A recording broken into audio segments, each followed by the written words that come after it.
Bonjour à vous toutes, bonjour à vous tous. Merci d'être avec nous au rendez-vous de la rétrospective et de l'actualité de la semaine sur Savane TV. C'est parti donc pour 7 jours dans la savane qui a à son menu la rétrospective de l'actualité de la semaine et le débat dans la rubrique. Ça fait débat avec deux invités. Nous aurons cette semaine, vous l'aurez remarqué, le retour sur le procès Adama Sigiré contre CGTB, Confédération Générale du Travail du Burkina, le don fait par l'ambassade des États-Unis au ministère en charge de la sécurité, pas moins de 35 véhicules pick-up et 60 motos, avec bien entendu un mot en plus, respect de la souveraineté du Burkina Faso. Cette semaine aussi, il a été question de l'ébruitement d'une énième tentative de coup d'État. C'est un communiqué officiel du gouvernement à travers son porte-parole, le ministre d'État Rim Talba Jean-Emmanuel Ouedraogo qui le dit, suivi de la réaction de quelques organisations de la société civile. Vous entendrez le secrétaire général de l'Alliance citoyenne panafricaine, Assamadou Guiré. Et puis, bien entendu, c'est une semaine au cours de laquelle aussi les Burkinabés ont pu assister en Côte d'Ivoire comme au Burkina Faso à 2 matchs des étalons contre les Mourabitoun de Mauritanie dans un premier temps et ensuite contre les Fennecs d'Algérie. Finalement, les étalons s'en sortent avec 4 points, une victoire d'abord, un match nul ensuite. Nous en parlons puisque les supporters ont été très actifs dans la période. Commençons par cette actualité. La Confédération Générale du Travail du Burkina, la CGTB, a déposé en bonne et due forme une plainte contre l'écrivain et activiste des réseaux sociaux, soutien de la transition Adama Sigiré. Adama Sigiré qui a répondu lundi dernier au tribunal de grande instance de Ouagadougou. Mais finalement, le procès est renvoyé. Abdoulaye Kinda a suivi de bout en bout. C'était l'occasion d'entendre un des 8 avocats de la partie civile, Maître Prosper Farama, qui a donné des explications. Moi, j'ai lu beaucoup de choses sur les réseaux sociaux, disant qu'en vérité, ce procès avait pour but d'abattre la transition et que ce n'était pas la personne de M. Sigiré qui était visée. Il faut dire que pour nous, quand nos clients nous saisissent, leur discours il est très simple. Nos clients nous disent, nous avons voulu organiser une manifestation. Les gens ont écrit des choses qui étaient des critiques. Même si nous ne les partageons pas, nous avons accepté. Parce qu'on est dans un état de droit et chacun est libre de critiquer. Par contre, d'autres ont écrit des choses qui sont très graves. Nous ont accusé de faits bien précis. Notamment en disant que nous avions pris de l'argent avec des gens, notamment l'impérialisme, pour déstabiliser la transition, dans le cadre d'un complot. Et ça, c'est grave. Certains n'ont même pas dit qu'une seule fois, l'ont répété. Et visiblement, apparemment, certains Burkinabés ont cru en ce qu'ils disaient. Nous sommes partisans de la justice. Nous pensons que notre guide, c'est la justice. Donc, ce qu'aujourd'hui est demandé à M. Sigiré Adama, ce n'est pas pourquoi il critique la CGT. Parce qu'il y a des millions de soutiens de la transition dans ce pays qui ne sont pas en justice, qui ne viendront jamais en justice. Ceux qui viennent en justice, c'est parce qu'ils ont déclaré des choses graves. Il y a des millions de soutiens de la transition qui critiquent la CGTB et d'autres personnes opposées ensuite des points précis à la transition. Ils ne viendront jamais ici, parce que l'opinion, la liberté d'opinion, le droit de critique est autorisé. Nous avons souhaité que le dossier soit renvoyé afin que nous puissions nous préparer de concert avec notre client, qu'on puisse mieux s'organiser et venir nous défendre. Un procès, on ne se lève pas du jour au lendemain, surtout pour un dossier aussi important. Il y a des choses à prendre en compte. Il faut discuter, il faut se préparer, c'est tout. Sinon, ce n'est pas une histoire d'il y a quelque chose qui cloche, rien ne cloche. On veut juste pouvoir se préparer et s'organiser, c'est tout. Certainement, nous sommes 2 pour le moment, mais rien ne vous dit qu'à l'audience prochaine, il n'y aura pas plus que ça. Ce n'est pas parce qu'on a un bataillon derrière qu'à 2, on ne forme pas un bataillon non plus. Nous sommes en droit, chacun se défend avec ses moyens et c'est tout. Les États-Unis sortent de leur silence au Burkina Faso à travers l'ambassade des États-Unis à Ouagadougou pour offrir avec des mots en plus 35 voitures pick-up et 60 motos au ministère en charge de la sécurité, des moyens roulants qui sont affectés et à la police et à la gendarmerie pour renforcer la sécurité intérieure.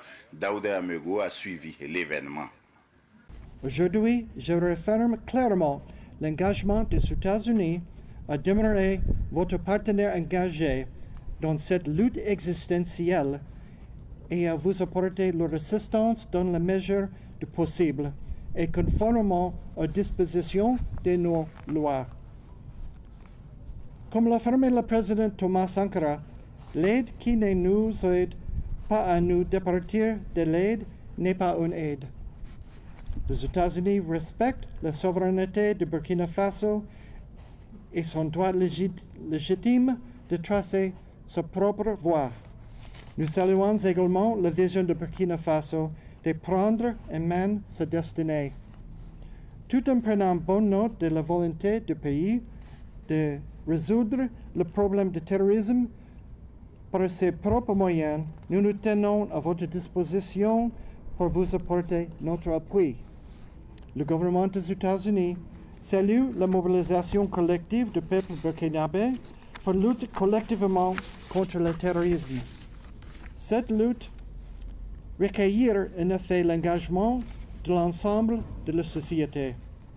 C'est dans cet élan de solidarité que le peuple américain, à travers notre programme d'assistance à la lutte contre le terrorisme, offre le matériel roulant ici présent.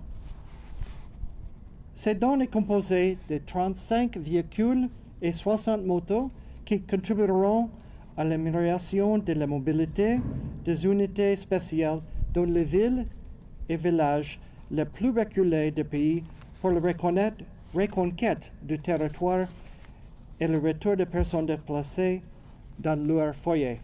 C'est aussi cette semaine que le porte-parole du gouvernement, le désormais ministre d'État, ministre de la Communication, de la Culture, des Arts et du Tourisme, Rim Talba Jean-Emmanuel Ouedraogo, a fait cas à travers un communiqué de presse d'une énième tentative de coup d'État au Burkina Faso.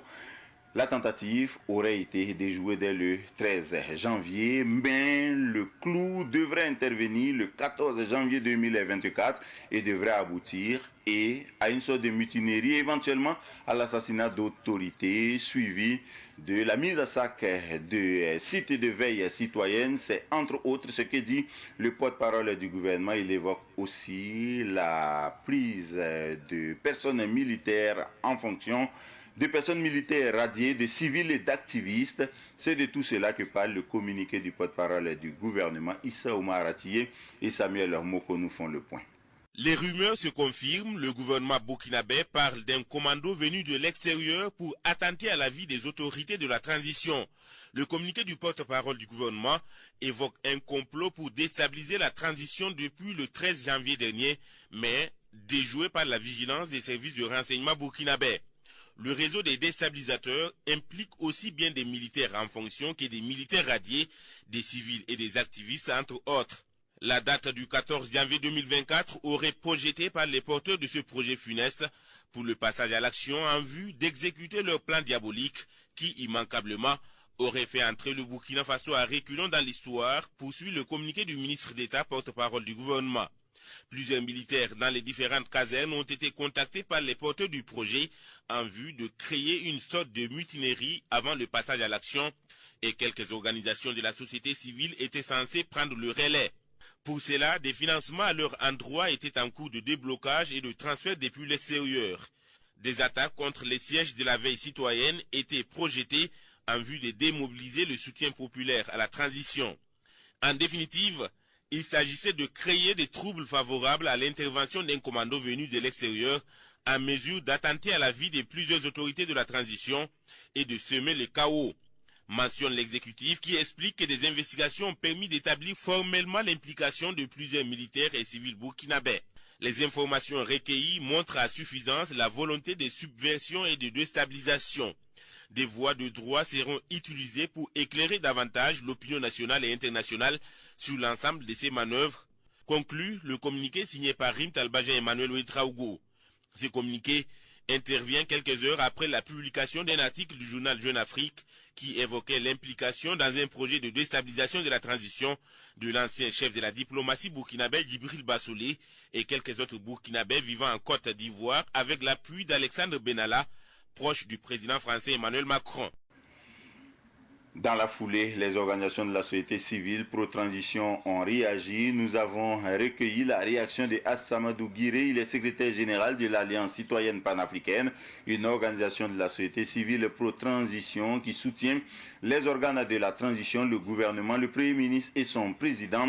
Assamadou Guiré a exprimé sa révolte après l'ébruitement de cette énième tentative de coup d'État et demandé davantage de mobilisation et de solidarité des organisations de la société civile. Il est au micro de Sidiki Kabré.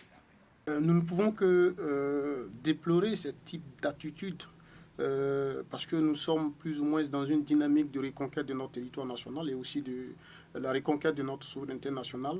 Et depuis fort longtemps, les rumeurs justement coulaient selon lesquelles il y a des tentatives de déstabilisation du régime en place. Et on estimait n'est pas justement arrivé jusqu'à la confirmation. Malheureusement, hier, le gouvernement a fait un communiqué disant justement que les rumeurs qui coulaient naturellement étaient avérées. Et nous estimons que c'est très déplorable parce que vous savez que le Burkina Faso a suffisamment souffert. Ça fait pratiquement plus de 9 ans que nous sommes dans cette situation d'insécurité.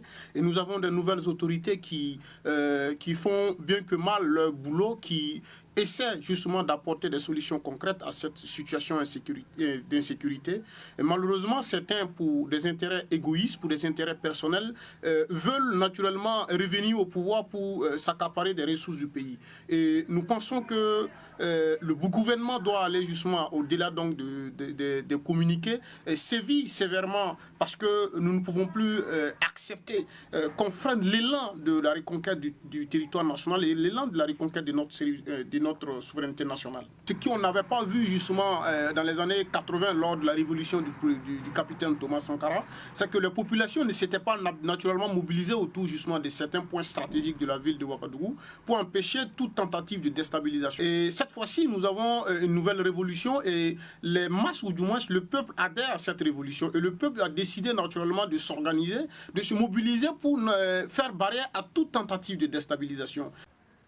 Nous terminons sportivement cette rétrospective de l'actualité de la semaine avec la rubrique rétrospective, avec les étalons qui ont fait une double sortie cette semaine. D'abord lundi contre les Mourabitounes de Mauritanie, 1-0 en faveur des étalons, 3 points donc. Et ensuite, samedi contre les Fennecs d'Algérie, 2 buts partout, un autre point. Les étalons s'en sortent avec finalement 4 points. Optimisme confirmé des étalons, du coach, mais aussi et surtout des supporters qui ont été très bruyants, que ce soit à Abidjan, à Yamoussoukro, à Bouaké surtout, où ils ont installé un village à Cannes. Ils se sont exprimés au micro de nos envoyés spéciaux qui sont à Bouaké, Ruben Wilson Kodjom, Ketoura Sempore, Solange Sawadogo, Mireille Ouedraogo, Pakisba Mariam Ouedraogo.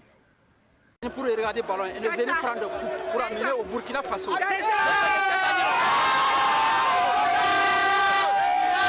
Il nous reste 2 fois 90 minutes pour assurer la première place et aller de l'avant. Vraiment, c'est comme le président le disait tantôt, on ne peut que remercier tous les acteurs là qui se sont mobilisés pour qu'aujourd'hui on puisse arracher la première victoire de la CAN. C'est bon à gagner. On est très contents. Ce soir, vraiment, non, il faut aller. Ce soir, vraiment, les étalons nous ont fait égayer. Il n'y a rien à faire. On leur dit merci. Ils ont entendu notre cri de guerre. Que Dieu bénisse le Burkina Faso. La zone des pays intègres. Vraiment, c'était un match avec beaucoup d'émotion. On a contrôlé totalement le match, mais le but était difficile. Bon, dis merci à Kabouré et grand merci au capitaine. Merci. Que la fête continue. C'est la Mauritanie et le Burkina, c'est la même famille. C'est la même famille. Félicitations à vous. Voilà, c'est l'Afrique qui gagne. Félicitations. Félicitations vraiment. Voilà. Merci beaucoup. Merci beaucoup. Merci. C'est tout pour la rétrospective de l'actualité de la semaine. À présent, le débat, dans sa fête débat avec nos deux invités pour parler de cette énième tentative de coup d'État ou, si vous voulez, de déstabilisation du pouvoir de la transition. C'est dans un instant.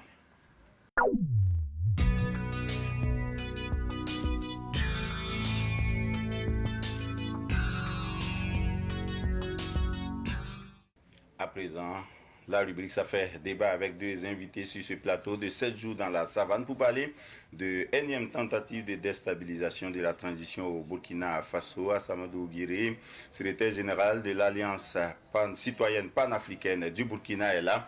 Bonjour, merci d'être là. Bonjour Monsieur Rabou, bonjour à l'ensemble des téléspectateurs et téléspectatrices de la télévision du peuple, la télévision Savane TV. Merci. En face de vous, Amadé Adama Soro, journaliste, chroniqueur, spécialiste des relations internationales. Bonjour Amadé Soro. Bonjour Madame Rabou. Merci d'être là. Merci, nous parlons de tentatives de déstabilisation. Le gouvernement en a parlé à travers un communiqué du porte-parole du gouvernement vendredi dernier, mais bien avant, il y a eu la rumeur. Finalement, c'est confirmé, il y a bel et bien eu tentative de déstabilisation et c'est la énième fois. Le clou, c'était prévu le 14 janvier 2024 et des cibles étaient indiquées, en tout cas toujours selon le porte-parole du gouvernement, Rim Talba, Jean-Emmanuel Ouedraogo, désormais ministre d'État. Il y avait aussi des projets, il y avait des objectifs, finalement, qui en veut à la transition. C'est là toute la question. Mais Azamadou Guiré, pourquoi le gouvernement a laissé traîner la rumeur avant de produire son communiqué? Alors, il faut dire que tout gouvernement, ou du moins tout État responsable, ne peut pas justement se précipiter dans la communication suite à un tel événement. Il fallait justement réunir un certain nombre d'éléments avant de voir quelle manière communiquer, parce que vous savez que nous sommes dans une situation très complexe. Ça fait pratiquement 9 ans que nous sommes dans une situation d'insécurité. Et vous savez aussi que depuis l'arrivée du capitaine Ibrahim Traoré au pouvoir, nous sommes à cette énième tentative de déstabilisation. Et le gouvernement, pour communiquer stratégiquement avec son peuple, il fallait prendre le temps et avoir les éléments nécessaires avant justement de donner l'information au peuple. Et nous saluons justement cette démarche, nous saluons donc, cet état d'esprit du gouvernement, de ceux qui sont au devant donc de la gestion du pays à l'étape actuelle. Donc c'était la bonne façon de procéder selon vous? Oui, pour nous estimons qu'en tant qu'État responsable, en tant que régime soucieux justement de l'avenir du Burkina Faso, il fallait attendre, il fallait réunir un certain nombre d'éléments avant justement de communiquer. D'autant plus que lorsque vous lisez le communiqué, vous verrez que c'est vrai que des noms n'ont pas été cités, mais vous savez que certains officiers supérieurs ont été arrêtés. Donc la question elle est très sensible et la sensibilité de la question fait qu'il faut avoir une bonne approche, il ne faut pas se précipiter justement pour créer une autre situation beaucoup plus déplorable que celle qui avait été justement prévue par ces officiers-là. Amadé Soro, la rumeur a couru. Les activistes ont pratiquement pris le dessus sur la communication gouvernementale avant que le gouvernement ne confirme la tentative de coup d'État. Finalement, les activistes sont pignons sur rue au Burkina. Bon, est-ce que je peux qualifier ça de prendre le dessus sur la parole gouvernementale? Puisque nous sommes dans deux situations différentes. Il y a la parole publique, mieux la parole gouvernementale. C'est une parole bien pensée, puisque cette parole a des conséquences à la fois institutionnelles, politiques et même juridiques, d'une part. D'autre part, il y a donc la parole populaire, pour ainsi dire. Il y a la parole populaire où voilà, chacun est libre donc d'opiner en fonction, n'est-ce pas, de ses orientations, donc de l'information que la personne dont la personne a eu connaissance.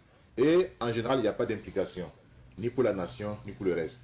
Alors donc, je pense que le gouvernement doit prendre le temps nécessaire pour réunir les éléments probants avant donc de communiquer. Puisque lorsque vous communiquez, il y a ce qu'on appelle les non-dits de chaque parole, de chaque discours, de chaque propos.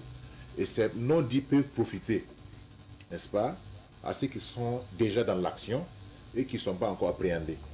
Donc je pense qu'on devait, et c'est ce qui a été fait, prendre le temps nécessaire pour sécuriser l'opération, pour ne pas entraver l'action qui est en cours, à savoir mettre la main effectivement sur l'ensemble des personnes impliquées dans cette opération, mais également rassurer la population.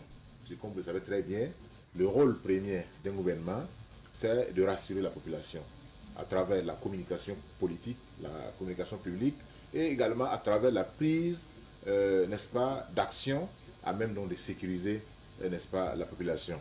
Donc je ne peux pas, puisque ce n'est pas une question de compétition ou de concurrence entre, d'une part, les paroles portées par la société civile, par les rumeurs, etc., et d'autre part, par la parole gouvernementale. Donc ce ne sont pas des situations comparables. Il n'y avait pas à se précipiter tant que la situation n'était pas sous contrôle. Azamadou Guiré, est-ce qu'aujourd'hui la situation est sous contrôle? Est-ce que c'est ce que vous pensez? En se référant bien sûr au communiqué du gouvernement, nous pensons que la situation est sous contrôle parce que, comme nous l'avons dit à l'introduction, il fallait avoir des éléments nécessaires et avant justement de communiquer auprès justement du peuple. Et aujourd'hui, au regard de tout ce que nous avons comme information donc, au niveau de nos autres autorités, nous estimons que la situation est sous contrôle. Mais il revient naturellement à l'ensemble donc, du peuple burkinabé, aux masses populaires, de redoubler de vigilance et de se remobiliser encore beaucoup plus pour faire barrière à toute tentative donc, de déstabilisation. Est-ce que les voix qui sont diffusées sur les réseaux sociaux par rapport à cette tentative de déstabilisation-là paraissent authentiques, paraissent des voix qui ont été recueillies dans le cadre des investigations sur cette affaire? Oui, vous savez que... Est-ce qu'il faut les prendre pour agents comptants?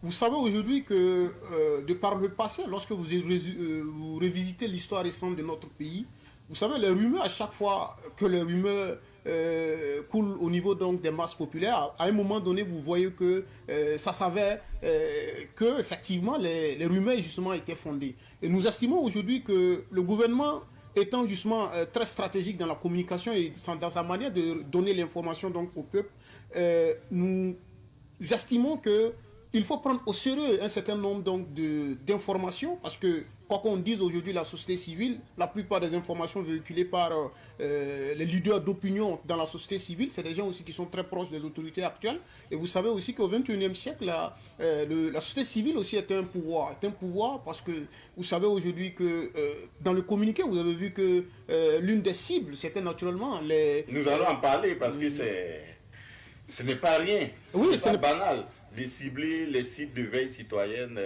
alimentés aujourd'hui par les organisations de la société. Oui, tout à fait, parce que d'autant plus qu'aujourd'hui, vous voyez que ces citoyens qui font la veille citoyenne constituent une sorte de rempart pour donc, le gouvernement présentement. Et du coup, aujourd'hui, s'attaquer au régime du capitaine Ibrahim Traoré, il faut justement s'affronter à tous ceux-là qui se mobilisent, à tous ces citoyens-là qui se mobilisent justement pour la veille citoyenne. Et d'autant plus raison pour laquelle nous disons que toute information venant justement de cette entité de notre société-là doit justement être prise au sérieux. Amadou Soro, est-ce qu'à cette allure-là, on ne va pas conclure que c'est le gouvernement, ce sont les autorités qui mettent à la disposition des organisations de la société civile un certain nombre d'informations pour alimenter davantage la rumeur? Bon, est-ce qu'on peut qualifier ça de rumeur? Puisque ça dépend de quel cas on se retrouve. Si on estime effectivement qu'il y a une manière de la part du gouvernement de se faire épauler donc dans sa stratégie de contrecarrer ces manœuvres déstabilisatrices-là, alors pourquoi ne pas effectivement faire appel également, n'est-ce pas, à ces structures-là? D'autant plus que quand on parle d'une nation, c'est ce qu'on appelle les corps constitués. Dans les corps constitués, bien sûr qu'il y a une part qui est réservée à la société civile. Ce sont des Burkinabés qui jugent de leurs droits civiques et qui peuvent, donc, n'est-ce pas, participer non seulement, bon, quand je dis participer à la protection du pays ou du régime. Ça c'est nouveau, hein, avec la veille citoyenne. Bien sûr que c'est nouveau. C'est nouveau. Bon, si on fait table rase de l'expérience révolutionnaire sankariste de 83-87. Oui, peut-être on aura l'occasion de revenir sur certains détails. Oui. Mais ce qui est sûr, actuellement, le gouvernement sait que tout seul, il ne pourra pas effectivement faire face à cette énième tentative, n'est-ce pas, de déstabilisation. Parce que c'est aussi de l'autre camp. Ils ne sont pas seuls. Ils se font épauler par pratiquement les mêmes acteurs, la société civile, ce que certains appellent les influenceurs ou influenceuses, etc. Ceux qui sont donc tapis, ceux qui dorment pratiquement sur les réseaux sociaux. Donc, qu'est-ce qu'a dit Gandhi? Gandhi a dit, il faut combattre ton ennemi avec l'arme qu'il redoute, pas celle qui te redoute à toi. C'est-à-dire actuellement, nous savons que pour passer à l'acte, il faut d'abord déstabiliser. Il faut d'abord faire en sorte que ce pouvoir-là ne soit plus populaire. Il faut manipuler en fait l'opinion. Et nous ne pouvons pas manipuler l'opinion qu'à travers les réseaux sociaux. Donc à ce moment, c'est là que vous voyez des faux profils. Moi, j'ai été vraiment sidéré lorsque je me rends compte que des gens, des intellectuels d'un certain niveau, donnent du crédit à une information véhiculée par un faux profil. Mais ça même, c'est une insulte même à l'intelligence. Comment vous avez su ça à travers vos échanges sur les réseaux sociaux? Tout à plus, je suis actif quelque part sur les réseaux sociaux. Donc je me rends compte qu'il y a des gens, quelqu'un que vous ne connaissez pas, c'est qui est derrière cette personne-là. Mais tout ce que la personne dit, vous prenez ça comme argent comptant. Mais vous pensez que ça là, bon, si c'est pas dans les domaines scientifiques, bon, ça ne réunit même pas les béabas même de la scientificité. Puisqu'on ne peut pas connaître qui parle et puis donner des crédits à ce que la personne dit. Donc, qu'est-ce qu'il faut faire? Je pense aussi que de l'autre côté, il y a une mesure de contre-attaque qui a été également développée par les soutiens donc, de la transition pour répondre. Et conformément au conseil donc, de Gandhi, Mahatma Gandhi, donc l'Indien, qui a dit qu'il faut combattre ton adversaire avec l'arme qu'il redoute, pas celle que toi tu redoutes. Donc je pense qu'ils sont actuellement en train de s'affronter sur le même terrain. Sur le même terrain de la manipulation. La question que je pose à Boudé Amadi Soro et à Samadou Guiré, ça veut dire que finalement les acteurs se connaissent tous. Tout le monde sait qui est qui, tout le monde sait ce que projette l'autre et tout le monde est sur ses gardes. Et puis on se surveille mutuellement. Incontestablement, parce que vous voyez aujourd'hui que il y a Zbigniew Brzezinski, l'un des grands géostratèges américains, qui disait effectivement que le 21e siècle ne sera pas comme le 20e siècle où le pouvoir justement était concentré justement dans la main de l'élite. Il fallait justement intégrer un élément très stratégique pour la conservation ou du moins la conquête du pouvoir, à savoir la société civile. Et aujourd'hui, celui qui prend le pouvoir justement dans les premières heures cherchera à se rallier avec un certain nombre d'organisations de la société civile. C'est ce que le président Paul-Henri Sandaogo Damiba a fait lorsqu'il a fait son coup d'État, même avant lui le président... Qu'est-ce qu'il a fait? Le mode opératoire, c'est... Le mode opératoire... Réseaux sociaux et aussi mobilisation sociale à travers justement le peut-être coup de feu, coup d'état, c'est-à-dire phase militaire. Oui, tout à fait, parce que vous ne pouvez pas réussir un coup d'état. Et puis après, je ne sais pas, occupation des médias. Oui, vous savez que c'est ce à quoi on a assisté en janvier 2022. Tout à fait, vous ne pouvez pas réussir un coup d'état sans l'adhésion populaire. Vous avez vu qu'en 2015, les populations se sont mobilisées pour faire barrière à un coup d'état. Donc aujourd'hui au Burkina Faso, pour arriver justement à réussir un coup d'état, il y a un élément stratégique qu'il faut prendre en compte, à savoir justement l'adhésion populaire. Et l'adhésion populaire généralement vient justement des organisations de la société civile. Et du coup, ceux-là aujourd'hui qui sont contre le capitaine Ibrahim Traoré savent qu'il a une force. Et sa force justement, c'est ces organisations de la société civile, ces citoyens justement qui se mobilisent autour justement de la transition. Et naturellement, ces ennemis chercheront aussi à se faire des alliés justement au niveau donc des organisations de la société civile. Et du coup, que ce soit le pouvoir, que ce soit le camp d'en face, chacun justement a des organisations qui justement à leur cause pour soit la reconquête du pouvoir ou du moins soit pour la conservation du pouvoir. Et raison pour laquelle nous voyons tout ce que nous faisons aujourd'hui. Si vous êtes d'accord avec ça, ça veut dire que d'un côté on a le président Ibrahim Traoré, son gouvernement, les organisations de la société civile qui les soutiennent, une bonne partie des composantes de la nation, vous parlez de corps constitués, acquis à la cause du pouvoir de la transition. Et puis de l'autre côté, on a qui est en face, qui ne veut pas que la transition déroule son programme. En matière politique, il y a deux situations. Il y a alors d'abord la conquête du pouvoir ou la reconquête du pouvoir. On peut mettre les deux dans le même registre. Et ensuite, il y a la conservation du pouvoir. Donc, si on prend le premier cas, c'est-à-dire la reconquête du pouvoir par l'ancien régime, c'est-à-dire Paul-Henri Sandaogo, oui, et les autres, et même avant, on se rend compte qu'il y a des gens qui n'ont pas digéré la perte du pouvoir par le lieutenant-colonel Paul-Henri Sandaogo. Pourquoi? Parce que vous savez que le pouvoir va avec privilège.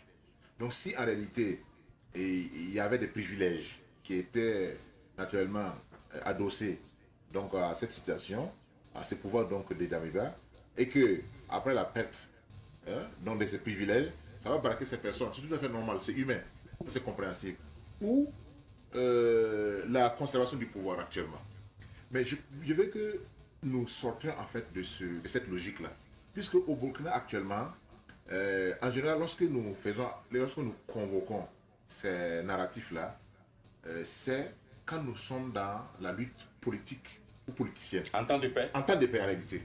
Donc moi je me demande pourquoi à cette étape où nous avons mieux à faire, où nous devrons fédérer toutes nos énergies, tous nos efforts vers un même objectif, à savoir la lutte contre le terrorisme, pourquoi nous déchirer encore pour ces questions? Quelqu'un a dit qu'on n'est pas encore en transition, on est en guerre. C'est qu'on finira la guerre, qu'on va parler maintenant d'une transition politique pour organiser l'après. Voilà, donc ces termes de conquête, reconquête, conservation du pouvoir, ce n'est pas d'actualité. Ce sont des termes qu'on devrait bannir d'ailleurs.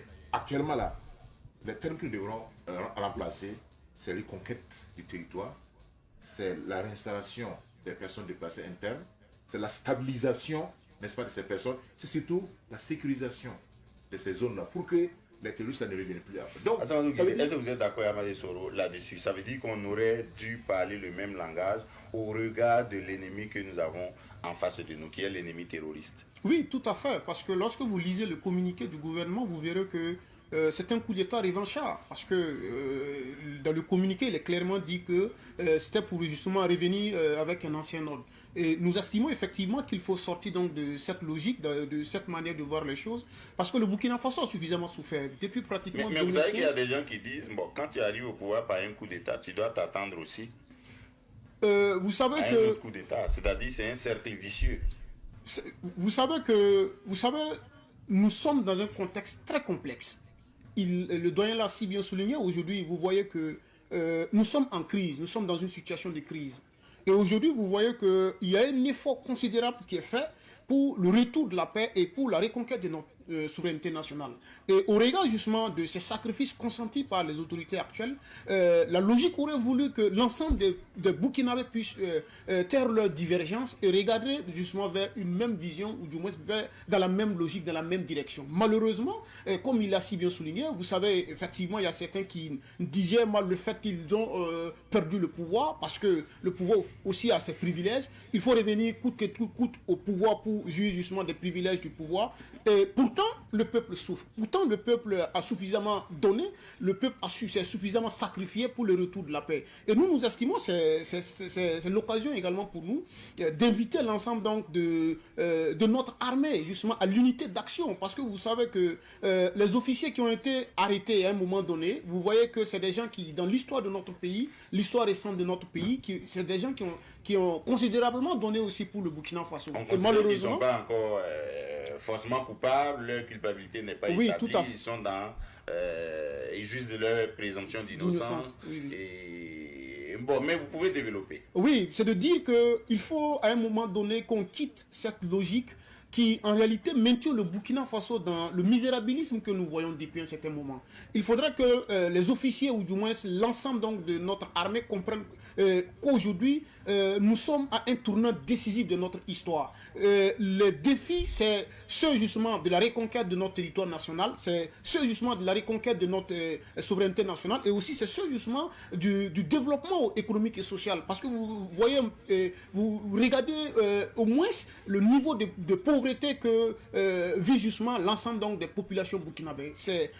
Nous avons suffisamment souffert, il est temps que nous puissions justement aller parler le même langage, aller justement vers de l'avant pour apporter le développement économique et social au Burkina Faso. Et surtout, léguer aussi un Burkina meilleur à nos enfants et aussi à nos petits-enfants. Vous savez, les objectifs que vous présentez sont probablement ceux qui sont partagés par l'ensemble des Burkinabés, mais il y en a qui se demandent si on doit atteindre ces objectifs-là ensemble, pourquoi pas sous mon leadership? Pourquoi sera sous le leadership du capitaine Ibrahim Traoré? Mais c'est une question qui tient à Amadé Soro. C'est une question qui tient si on ramène tout à sa petite personne. Après tout, dans un regroupement, dans une famille, tout le monde ne peut pas être leader. Et les leaders, en général, c'est une opération, je dirais, naturelle. C'est-à-dire, vous allez voir que entre vous, parmi vous, il y a quelqu'un dont le leadership là saute à l'œil. Et c'est ce qu'on appelle le charisme en politique. Bon, je voulais peut-être rebondir sur ce que vous avez dit que voilà, il a fait un coup d'État, il est arrivé, il doit s'attendre à ce coup d'État. Donc si je comprends bien, et si je suis bien cette logique-là, tous les présidents qui ont perdu les pouvoirs là, pas de coups d'État. Est-ce qu'ils ont fait des coups d'État? Si nous commençons à citer, d'abord Lokman Christian Kaboré, il a été victime d'un coup d'État, il n'a pas fait des coups d'État pour arriver au pouvoir. Ibeka, Alpha Condé, et bien d'autres. Donc ça veut dire que ce n'est pas une logique qui tient. Parce que ce ne sont pas les mêmes, comment on appelle, ce ne sont pas les mêmes règles, ce ne sont pas les mêmes contextes, ce ne sont pas les mêmes procédures, etc. Alors, pourquoi actuellement il y a effectivement cette manière de dire que si ce n'est pas moi, ça ne doit pas marcher? Moi je pense que c'est de la myopie, c'est de l'égoïsme, parce que tout le monde ne peut pas être leader. Et ce n'est pas parce que je ne suis pas leader que je ne suis pas important. C'est ce que nous appelons la répartition intelligente des tâches au sein d'une société. Ce n'est pas parce que je n'ai pas de poste politique que je ne suis pas utile à mon pays. Chacun est utile à son niveau. Puisque ton utilité n'est pas forcément tributaire du poste politique qui t'occupe au sein de l'administration. Donc, si les gens mettent ça dans leur tête, je pense qu'ils peuvent ensemble collaborer, travailler pour atteindre les mêmes objectifs. La logique là, c'est une logique plutôt interne, mais si on ouvre davantage le spectre, on peut se dire qu'il y a des gens qui sont hors du Burkina, qui avaient des privilèges ici, qui les ont perdus et qui veulent les recouvrer. Eux aussi, ce sont des acteurs en présence dans cette situation, vous pensez? Oui, mais à quel prix? À quel prix du moins? Si ça doit passer par la mort de plusieurs Burkinabés, si vous devrez enjamber des cadavres pour atteindre votre objectif, à quoi sert maintenant? Si l'objectif est que vous voulez diriger le pays, vous voulez le bien du pays, pourquoi commettre des meurtres, pourquoi tuer des gens, des innocents, pour parvenir à votre objectif? Ça, ça lui met en cause. Mais si on creuse très loin, on sait que ça, c'est ce que nous appelons chez les journalistes la face visible de l'iceberg. C'est pas ça en fait. Il y a des raisons plus profondes qui sont à l'origine effectivement de tous ces branle-bas, de tous ces remue-ménages. C'est parce qu'il y a des puissances qui estiment que la trajectoire prise par le Burkina Faso ne convient pas. Il faut tout faire pour chambouler, pour espérer effectivement devenir aux affaires. Qu'est-ce que vous pensez de l'intervention éventuelle de forces externes au Burkina Faso dans de telles tentatives de déstabilisation? Alors, le doyen l'a si bien souligné. Vous savez que nous sommes présentement dans une dynamique qui ne plaît pas forcément à certaines puissances, parce que depuis fort longtemps, on nous avait incarcérés dans une situation où on ne pouvait pas justement décider nous-mêmes. Et depuis l'arrivée justement du capitaine Ibrahim Traoré, il a décidé justement de s'affirmer et aussi de redonner la dignité au peuple burkinabé. Malheureusement, ça ne plaît pas à certains qui justement ont décidé d'utiliser les valets locaux. Vous savez que notre hymne justement le dit, les servants locaux. Et aujourd'hui, effectivement, ce sont des servants locaux. Et Norba Zongo disait tantôt qu'il y a des gens qui sont capables de brûler le pays pour chauffer leur simple café. Effectivement, nous sommes toujours dans cette situation. Il y a des gens depuis l'extérieur qui digèrent mal justement leur de pouvoir et de privilèges, et à travers leur alliance avec certaines puissances extérieures, veulent recruter certains également au niveau donc interne pour la déstabilisation ou du moins pour l'arrêt de la dynamique qui a été enclenchée par le capitaine Ibrahim Traoré. Et c'est très déplorable parce que, vous savez, aujourd'hui nous avons beaucoup à faire, nous avons beaucoup souffert, et aujourd'hui, lorsque vous quittez le pays, lorsque vous comparez justement vous comparez le niveau de développement du Burkina Faso avec un certain nombre de pays, souvent ça vous fait mal et vous avez honte. Pourquoi? Parce que nous avons passé du temps à être justement dans cette situation de médiocrité. Et nous estimons qu'en tant que jeunes, en tant que Burkinabés, il faut qu'on sorte de ça.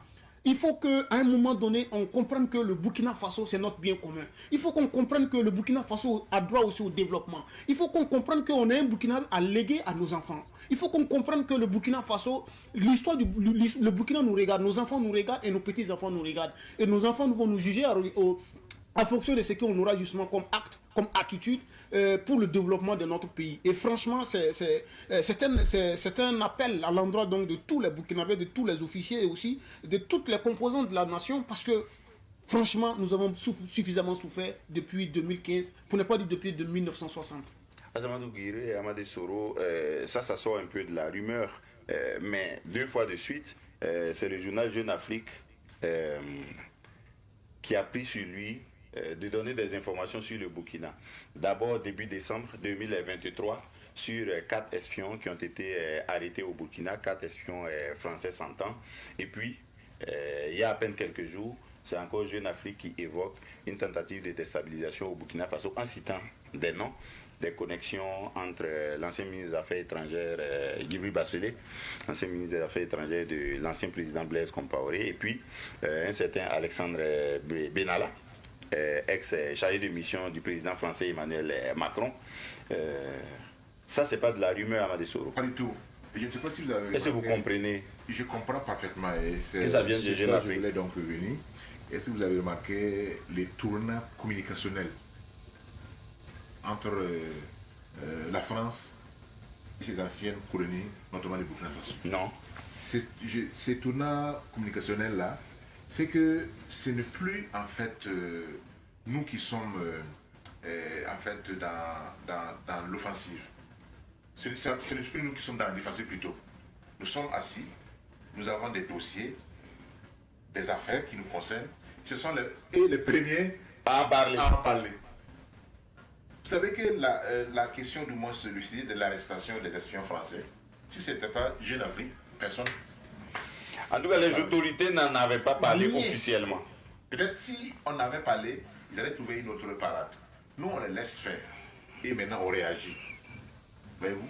Et ensuite, par rapport à cette question, dans un premier temps, c'est le même organe, Jeune Afrique, qui avait passé son temps à dire que voilà, c'est de quoi? C'est de la phobie, c'est paranoïa. De la paranoïa, oui. La paranoïa. Oui, effectivement, c'est ce qu'il avait dit. Et aujourd'hui, c'est le même qui vient confirmer l'existence de ces actes de déstabilisation. Donc c'est pour dire que nous avons un peu évolué d'un cran.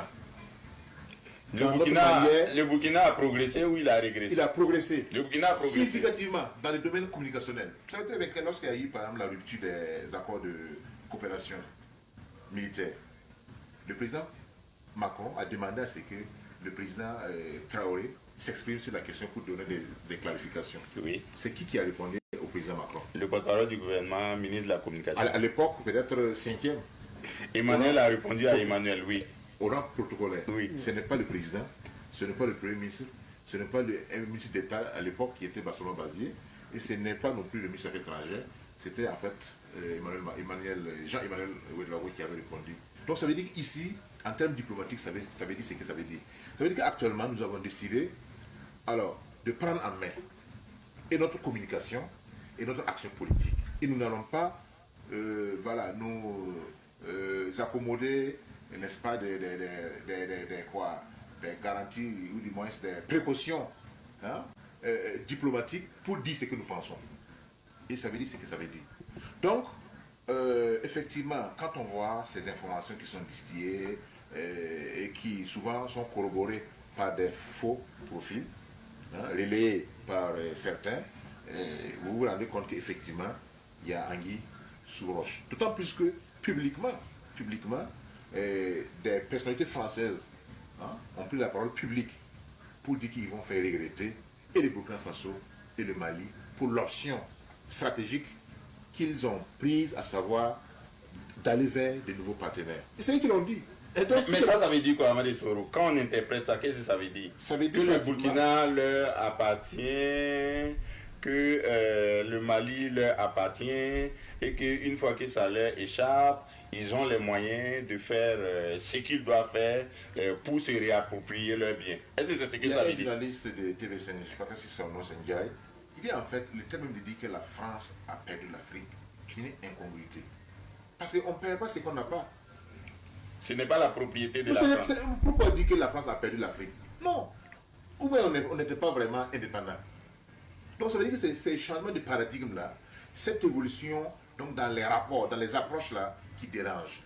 Or, si un des 3 pays arrive à s'échapper, ça veut dire que ça va ce qu'on appelle un effet d'entraînement. Ça va entraîner les autres pays. Et peut-être les 3 pays ont été bien inspirés. Mali, Burkina, Niger. En mettant en place l'AES. Et finalement, qui en veut à la transition au Burkina, parce que quelqu'un a fait ses statistiques, sa comptabilité, et puis a dit on est à la 1e tentative de déstabilisation, 9e, et c'était autour de décembre. Peut-être qu'on est à la 10e, à la 11e tentative de déstabilisation maintenant.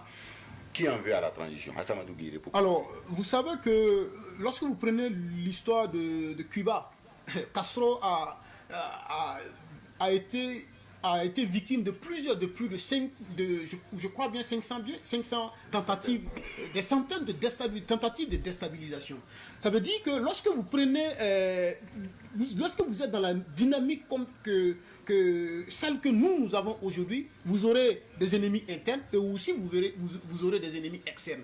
Il y a certains, justement, comme le doyen le disait, qui ont perdu le pouvoir et qui ont perdu justement certains privilèges, qui veulent revenir justement jouir de leurs privilèges. Il y a certains États impérialistes justement qui tenaient le Burkina Faso dans tous les domaines, dans toutes les couches même de la société burkinabé, qui veulent naturellement reconquérir un territoire perdu. Donc, nous avons des ennemis à l'interne, des Burkinabés de sang, et aussi nous avons des ennemis à l'externe qui aujourd'hui ne veulent pas voir le Burkina Faso se développer, parce que aujourd'hui, si nous avons des industries lourdes, si aujourd'hui si nous nous développons, c'est justement ça ne fera pas l'affaire de ces États-là. Il faut coûte que coûte déstabiliser l'élan actuel, arrêter la dynamique actuelle pour, comme il l'a si bien souligné, ne pas créer l'effet le boule de neige, c'est-à-dire contaminer certains pays voisins qui aujourd'hui se plaisent dans l'approche du moins de la diplomatie occidentale.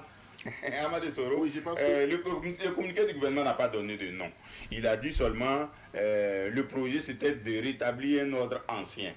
Bon, c'est un indice. Finalement, qui en veut au Burkina? Est-ce que cet indice-là vous permet d'identifier des personnes, des entités, des États éventuellement? Moi, je pense que c'est des paliers. Et il faut faire des rapprochements. Il y a d'abord au niveau, quand je parle de paliers, oui, il y a d'abord au niveau national, voilà, à qui profite une remise en cause de l'actuel pouvoir. Et si nous observons, si nous essayons donc d'aller un peu en profondeur, on peut savoir ce qu'on paye le pouvoir. Maintenant, si on monte un peu d'un cran, au niveau des paliers, au deuxième palier, au niveau africain, oui, le Burkina Faso, la voie actuelle, dérange à quel pays? Quel pays ne fait pas comme le Burkina Faso? Si nous montons donc, éventuellement, tous les pays qui ne font pas comme le Burkina, on peut aller au niveau de la CEDEAO, qui a voulu s'attaquer au Niger. Ça, c'est un troisième palier. Quatrième palier maintenant au niveau international. Et je reformule la question d'une autre manière. Oui. Aujourd'hui, nous avons un pays qui s'appelle le Burkina Faso, qui est militairement fort, qui est économiquement fort, qui est culturellement fort, qui a réussi à déconstruire les narratifs dévalorisants, qui est un pays fier de lui-même. Assamadou Guiré a dit décomplexé. Décomplexé. Ça profite à qui? Au Burkinabé. Tout à fait. Au Burkinabé. Ok, et ça fait mal à qui? À tous ceux qui ne veulent pas voir le Burkina renforcer sa présence sur la scène internationale. Oui. Et ça, vous pensez que ces personnes-là, qui pensaient que c'était leur propriété, vont rester les bras croisés et puis regarder? Pas du tout. Donc je pense que c'est une logique. C'est une logique, et c'est une logique, n'est-ce pas, dans les relations internationales. Maintenant, comme il a dit, il faut faire des alliances. Il faut faire des alliances. Et c'est grâce effectivement à ces différentes alliances-là que nous pouvons jusqu'à présent tenir. Puisqu'il y a deux aspects.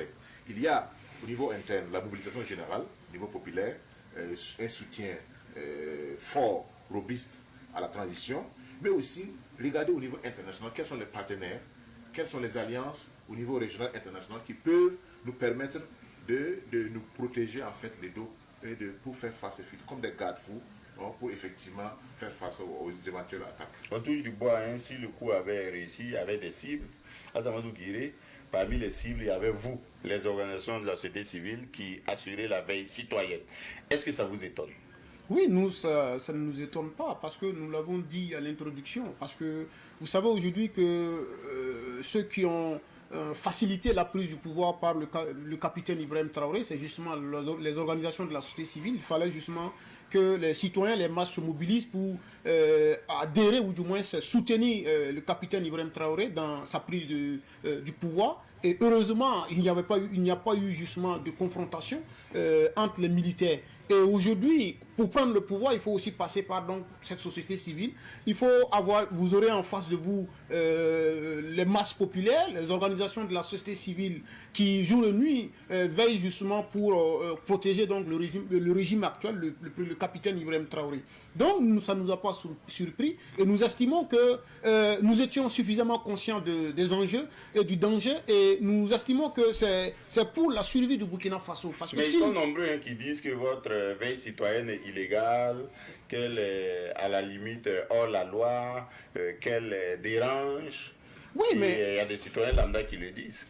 Oui, mais vous savez que ceux aujourd'hui même qui attaquent le capitaine Ibrahim Traoré depuis l'extérieur trouvent que le pouvoir il est anticonstitutionnel, le pouvoir justement il est antidémocratique et ainsi de suite. Et les relais locaux justement trouvent que ceux qui soutiennent le capitaine Ibrahim Traoré sont dans le désordre, justement créent juste le désordre, mais c'est de bonne guerre. Parce que généralement ceux qui le disent, c'est des gens qui sont en réalité contre le capitaine Ibrahim Traoré. Parce qu'ils savent que dès lors que ces citoyens se retirent des espaces publics, dès lors que ces citoyens fléchissent dans leur ardeur ou du moins dans leur dynamique de soutien au capitaine Ibrahim Traoré, toute tentative serait justement peut se réussir. Donc il faut dénigrer les soutiens du capitaine Ibrahim Traoré. Il faut amener justement ces soutiens-là à revoir leur position. Nous estimons que leur critique nous réconforte dans notre position et ça nous amène à redoubler d'efforts et aussi à mobiliser encore plus de Burkinabés, à sortir massivement tous les soirs pour défendre donc le capitaine Ibrahim Traoré. Amady Soro, il y a eu des interpellations qui ont d'abord été présentées comme des enlèvements, comme on les présentait par le passé, les enrôlements pour le front. Et il y a eu à certains moments même cette confusion entre les réquisitions pour le front et puis les récentes interpellations. Mais il y a des noms qui circulent, qui sont presque confirmés parce que nous-mêmes nous avons pu les confirmer. Est-ce que ça vous étonne? L'ancien chef d'état-major de la gendarmerie, par exemple, le lieutenant-colonel Evrat Somda, Prosper Bassolé, directeur de cabinet du PDG du groupe Ebomaf, même si le groupe Ebomaf a après produit un communiqué qui dit c'est les citoyens, ce n'est pas le directeur de cabinet, et puis d'autres noms encore. Le communiqué du gouvernement dit qu'il y a des militaires en fonction, en service, il y a des militaires à Digne, il y a des activistes et puis il y a des gens qui sont dans le lot quotidien des citoyens burkinabés qui font partie du complot et qui sont ou interpellés ou en voie d'interpellation. Vous êtes étonné? Vous savez qu'il y a un proverbe maoré qui dit qu'on peut jurer de se connaître soi-même, mais on ne peut pas le faire pour autrui. Ça dit tout. C'est-à-dire que la nature humaine est ondoyante. On peut estimer que telle personne, on peut lui donner du crédit par rapport à l'acte qu'il pose, mais on ne peut pas se faire une idée sur ses intentions réelles. Voilà pourquoi il y a la justice. Donc quand il y a une infraction qui a été commise, il y a des pouvoirs compétents qui doivent s'en saisir et essayer donc d'élucider l'affaire, d'éclairer l'opinion. C'est pourquoi il faut, même si on n'est pas en démocratie, l'état de droit, puisque les deux ne sont pas la même chose, on peut être dans un état de droit sans être en démocratie. Parce que l'état de droit, ça suppose qu'on a des juges qui peuvent trancher de façon impartiale sur les cas qui leur sont soumis. Donc, ça, on a un état qui est en danger. Et au lieu que les gens, comme je l'ai dit, mobilisent les efforts pour atteindre cet objectif, on voit d'autres personnes qui ont d'autres agendas cachés. Et ces personnes, comme je l'ai dit, a priori, sauf versées dans les procès d'intention, on ne peut pas d'emblée savoir. Mais ce que les gens oublient aujourd'hui, nous sommes à une phase où les gens doivent faire très attention avec leurs outils de communication. Parce que tout est passé, pays fin, tout est crypté. Ça veut dire qu'aujourd'hui, vous pouvez penser que vous êtes à l'abri, mais en réalité, vous êtes contrôlé. Et si on occupe une certaine responsabilité, si on est à un certain niveau de responsabilité, on doit encore faire très attention parce que tout est traçable, Amadi Soro, le professeur Yoporoka est sommé, égyptologue, philosophe, un de nos compatriotes qui enseigne dans les universités du Kenya, a dit qu'il ne croit pas que le président Paul-Henri Sandaogo Damiba ait pu faire quelque chose comme ça. Et davantage, il ne croit pas que le lieutenant-colonel Evrard Somda ait pu s'engager dans une telle action de déstabilisation. Lui, il le dit parce qu'il pense que c'est une aventure qui est déjà, qui se solde déjà par l'échec avant même d'avoir commencé. Vous pensez que son analyse est proche de la vérité? C'est une analyse personnelle, mais qui reste une opinion. Vous savez qu'en matière de droit, l'opinion est une chose et les faits. Maintenant, il dit deux choses en fait. Il dit qu'un bon militaire doit être au niveau où il peut savoir que le capitaine Ibrahim Traoré n'est plus déstabilisable. Et puis, il doit savoir qu'il ne doit pas s'engager dans une opération qui est d'avance un échec. Encore une fois, ce sont des hypothèses de chercheurs. Ça, c'est des cas de... Mais c'est que là, nous sommes dans le vrai, dans le réel. Nous sommes dans le réel actuellement. Et ce que lui, peut-être, il pense, c'est l'idéal en réalité, c'est l'idéal. Mais souvent, il y a des actes qui sont posés par des individus et qui sont en flagrante contradiction avec la raison, avec la réalité. Parce que lui parle de leur honneur militaire et puis de leur intelligence d'officier. Tout à fait. Ça veut dire, Azandou Guiré, un officier d'une intelligence militaire et politique ne peut pas s'engager dans une telle aventure. C'est l'idée du projet Yoporoka Sommet. Oui, comme le doyen l'a si bien souligné, vous savez que la nature humaine est très insaisissable. Et lorsque vous revisitez l'histoire même du continent africain, vous savez, celui qui a liquidé le capitaine Thomas Sankara, c'était son bras droit. 2 jours avant justement le coup d'État du 15 octobre 1987, si on disait justement que Blaise Compaoré pouvait poser un tel acte, il y a beaucoup justement, il y a des chercheurs d'université qui diront justement le contraire. Lorsque vous revenez au niveau du Niger, tout récemment avec le coup d'État du général Tiani, c'est le bras droit justement le patron le chef de la garde présidentielle. Du président Mohamed Bazoum. On ne peut pas mettre sur la nature humaine, on ne peut jamais mettre jurer et mettre le doigt dans le feu parce qu'on ne sait jamais. On ne sait jamais. Tout peut arriver, on ne connaît pas l'intention ou du moins la nature réelle on peut justement étudier l'histoire de quelqu'un, on peut côtoyer quelqu'un, mais souvent il peut justement il peut vous montrer justement l'autre facette de sa personne à tout moment, et vous l'avez vu lorsqu'il parle de l'intelligence justement militaire et ainsi de suite. Nous avons vu un général qui a fait un coup d'État au Burkina en 2015, mais il savait justement les risques, mais il a fait le coup d'État, après le coup d'État a échoué. Vrai ou faux? Qui était le patron des renseignements, qui devait quand même savoir. Il a la même intelligence politique et militaire que le général Gilbert Diendéré. Gilbert Diendéré. Donc c'est... Qu'est-ce que l'ancien président guinéen a dit? C'est le coup d'État le plus bête du monde. Ce qui veut dire que, comme le doyen l'a si bien souligné, nous sommes dans la réalité.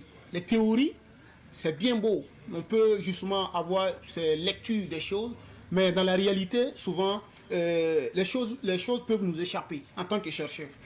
Et l'autre chose, oui, Amadou Soro. Je vais compléter, oui. C'est pas pour rien qu'en justice, les termes sont clairs, sans équivoque. Il y a instigateur, il y a commanditaire, il y a exécutant, il y a complice, il y a victime, il y a ça qui sera. Et chacun a pu jouer un rôle ou un autre. Absolument. Dans tous les cas, voilà. Ça me permet de parler de la procédure parce qu'on a lu cette autre réaction par rapport à l'interpellation du lieutenant-colonel Evrard Somda à côté de celle de Yoporoka Sommet, celle de son épouse Gamila Somda, qui a dit jusqu'à présent on ne lit pas une procédure judiciaire qui permet d'interpeller des citoyens. Ça vous étonne? Qu'on ait pu interpeller des gens de cette qualité en dehors de toute procédure judiciaire. Vous savez, nous sommes dans le réalisme et nous sommes aussi très pragmatiques. Dans une telle situation, on parle de tentative de coup d'État et vous vous parlez de procédures, je ne sais quoi. En pareil circonstance, il y a des procédures judiciaires. Par exemple, le tribunal militaire, de temps en temps, communique. Non, pour il y a des l'instant... moments où le procureur général, il sait que sous Blaise Compaoré, le procureur général Abdoulaye Bari avait communiqué en son temps sur une tentative de coup d'État. Bon, mais cette fois-ci, c'est un communiqué du gouvernement, pour le moment en tout cas. Nous avons suffisamment du respect pour Madame Somda. Nous estimons qu'à l'état actuel, ce qui préoccupe plus le peuple burkinabé, c'est la véracité ou pas des faits qui sont reprochés justement au lieutenant-colonel Evra Somda. Maintenant, dans la procédure, nous estimons que le gouvernement est suffisamment responsable et au moment venu, le gouvernement donnera justement des informations sur comment il a été arrêté, parce qu'au départ, il y a des rumeurs qui disaient qu'il avait été brutalisé, mais elle a dit effectivement qu'il n'avait pas... Elle a dit qu'il n'y a pas eu de brutalité. Et elle a dit que par le passé, 2 fois de suite, il a répondu à des convocations. À des convocations. Sans que ce ne soit la procédure d'interpellation. Tout à fait. Qui sait, peut-être que les 2 premières convocations, les autorités n'avaient pas suffisamment d'éléments pour son arrestation. Et s'il a été arrêté, ça veut dire justement que les autorités aussi ont suffisamment de preuves qui prouvent justement qu'il est impliqué dans cette tentative de déstabilisation, mais nous ne disons pas qu'il est d'office impliqué, ou du moins qu'il est dans le coup d'État. Nous souhaitons même qu'il ne soit pas impliqué dans cette tentative de coup d'État, parce que c'est quelqu'un aussi qui a suffisamment donné pour le Burkina Faso, et il sera naturellement déplorable d'arriver justement à une situation où le Evra Somda soit justement impliqué dans une telle situation, parce que c'est l'acte qui a été décrit par cette tentative voulait déstabiliser tout le pays et aussi tuer pas mal donc de citoyens burkinabés, à savoir le chef de l'État et aussi nous autres en tant que fervents soutiens donc, du capitaine Ibrahim Traoré. Et je reviens encore sur mes 2 tableaux là. Oui, allez-y. Parce que la communication gouvernementale n'est pas une communication judiciaire. Et nous ne devons pas également omettre que nous sommes dans une situation où la mobilisation générale et la mise en garde sont toujours à l'ordre du jour. Oui. Donc ça veut dire que la justice militaire, qui, on dit aussi que le temps de la justice n'est pas du temps des citoyens, ça veut dire qu'il y aura un moment, forcément, où la justice militaire va se prononcer sur la question.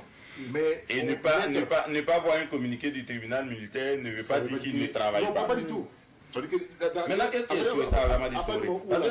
C'est peut-être les habitudes du tribunal militaire et de la justice. Il a dit que par le passé, le procureur général s'est prononcé sur des tentatives de coup d'État. Est-ce que ce n'est pas l'habitude? Parce que par le passé, chaque fois qu'il y a eu des tentatives de déstabilisation du genre et que la justice militaire avait connaissance du dossier, il communiquait. Et cette fois-ci, si jusqu'à une semaine pratiquement après, il ne dit rien, les gens se disent donc il n'est pas saisi. Est-ce que ça ne dépend pas aussi de l'ampleur en fait, de l'ampleur et des acteurs qui sont impliqués? Moi, je ne peux pas parler au nom de la justice. Moi, en tant que journaliste, qu'est-ce qui est souhaitable? Ce qui est souhaitable, c'est que les 2 procédures ne sont pas exclusives. Que les mesures conservatoires du gouvernement, oui, absolument, qui doivent chapeauter, tout à fait, n'excluent pas les investigations du tribunal militaire. C'est 2 pouvoirs distincts. C'est le pouvoir exécutif qui doit communiquer pour rassurer la population, pour donner l'information, voilà ce qui se passe, et quitte maintenant à laisser la justice militaire faire un communiqué donc de façon judiciaire pour dire voilà, l'affaire a été judicialisée, voilà où nous sommes à ce niveau. Voilà, comme ça a été fait récemment, il y a eu une tentative il n'y a pas très longtemps, en 2023, où la justice militaire a produit un communiqué pour dire qu'il y a même des gens qui avaient été arrêtés, etc. Donc je pense que les 2 ne s'excluent pas. Et ce n'est pas dans le même registre. Voilà. Il y a eu une autre affaire par le passé aussi, celle qu'on a appelée affaire incendie du palais du Moronaba, qui a abouti à un jugement. Et donc on pourrait, si la procédure continue, être davantage situé plus tard. Et à la suite justement de ce procès, vous avez vu qu'il y a certains qui avaient été relaxés. Oui. Et on peut arriver justement dans une situation où, du jour au lendemain, Alain Traoré, Lukman Sawadogo avait bénéficié tout à fait. Donc, de relax pur et simple. Oui, donc ça veut dire que leur culpabilité n'avait pas été établie. Ça peut arriver pour d'autres citoyens. Asamadou Guiré, on termine là. Bon, est-ce que ça vous instruit davantage Ça vous renforce dans votre position qu'il faut protéger la transition. Qu'est-ce que vous allez faire à l'avenir? Alors, vous savez que tout est école dans la vie. Même ce soir sur le plateau, moi j'ai suffisamment appris de vous. Et cette situation nous a beaucoup enseigné. Et ça nous a donné beaucoup de leçons de vie et beaucoup de leçons politiques. Parce que nous sommes purement sur un terrain politique. Et dans les jours à venir, nous allons multiplier les communications, multiplier justement la vigilance et aussi multiplier aussi la mobilisation pour la veille citoyenne. Parce que nous avons compris à travers cette situation que nous sommes très importants aussi au Burkina Faso. Et nous sommes importants, ça veut dire? Nous sommes importants. Les OC, les citoyens. Non, parce que le Burkina lui-même. Le Burkina représente quelque chose dans le Conseil des Nations, oui, en tout cas désormais. Oui, le Burkina Faso représente, parce que vous savez, on ne jette pas des pièces sur un arbre qui ne produit pas de fruits.